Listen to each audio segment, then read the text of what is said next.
friends, welcome back to my channel. It's Megan and today I'm doing my May wrap-up, and it is a very late May wrap-up considering we are now on June 17th. So I'm just gonna do this really quickly. I read 9 books in May. Honestly, wasn't that great of a reading month for me, so let's just jump into it.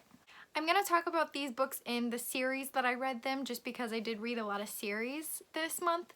So the first one was the first half of the Three Dark Crowns series. I read Three Dark Crowns, The Queens of Finburn, which is the short story, prequel, novellas, and then One Dark Throne. Three Dark Crowns tells the story of 3 sisters, each with a different ability. One is an elemental, meaning she can control the weather and elements.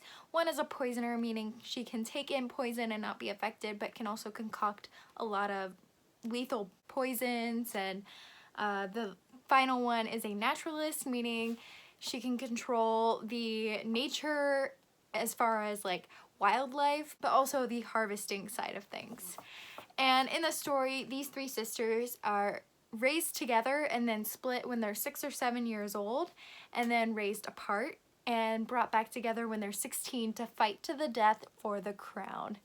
And that was so fun. Elemental magic, Hunger Games aspect, royalty, magic systems. I loved this book so much. A lot of people say it starts off slow, but I personally love world building, so I really loved this one. And The Queens of Finburn, there's 2 short stories in here. One is The Oracle Queen, which is probably the best short story I've ever read. And then there's also The Young Queens, which is the story of the 3 sisters when they're being raised together when they're young. And these were just fantastic short stories, probably my favorite short stories ever. Highly recommend if you've read the series and enjoyed it. And then One Dark Throne is the sequel to Three Dark Crowns. It's definitely my least favorite of the entire series, but it was still super enjoyable. Next, I've been buddy reading / rereading 2 books, Sorcerer's Stone and Chamber of Secrets. These 2, Sorcerer's Stone is one of my favorites just for the nostalgic factor, but Chamber of Secrets is definitely not one of my favorites. However, these covers are everything. I love them so much. So on this one we've got Harry, obviously the Sorcerer's Stone. We've got a snitch up here. We've got Hedwig on the spine, and then Hogwarts with Harry, you're a wizard, as the quote on the back. And then this one we have Ginny and Tom Riddle's diary. We've got a snake / basilisk, whatever you want to call it, the howler that Ron receives. That's so funny. The sorting hat is on the side, and then on the back it says enemies of the air beware. And I'm talking so fast again that I'm running out of breath because I'm just awesome like that. But as I said, they're very nostalgic. Chamber of Secrets is not my favorite, but I still always want to give the Harry Potter books 5 stars. I do want to throw in a disclaimer that I in no way agree with what J.K. Rowling has stated. Next, kind of related to Harry Potter, kind of not, is the spin-off series of Fangirl called the Carrion series, in which we follow Simon Snow and Baz. And honestly, I was very disappointed in these.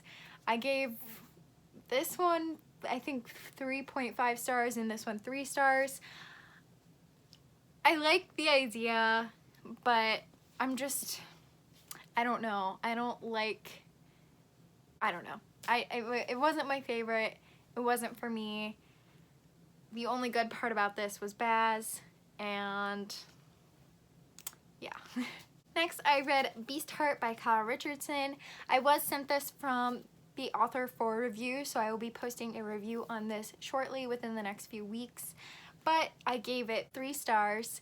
It is a steampunk, somewhat Beauty and the Beast retelling, but not really at the same time. We follow Gabby, who suddenly, and for an unknown reason, her hand turns to steam, and an engineer creates a clockwork glove for her. But with this clockwork glove and her large goggles, she feels very out of place and has a lot of spite and pent-up anger towards the world. However, one day her mother is killed in front of her, and she is taken in by the detective that was researching the case and has been learning under the detective how to fight beasts. On the other hand, we're also following a point of view of Kimple, and his story is that he is a foster kid, and one day him and another foster kid run away. However, when they're on the run, he gets scratched by a cat and turns into a beast. And one day Gabby and Kimple meet, and it's that classic like Beauty and the Beast kind of thing. However, the Beauty and the Beast aspect did not come in until the very end, so I might pick up the next few books just to see if it gets any better, but I don't know how I feel particularly about this one.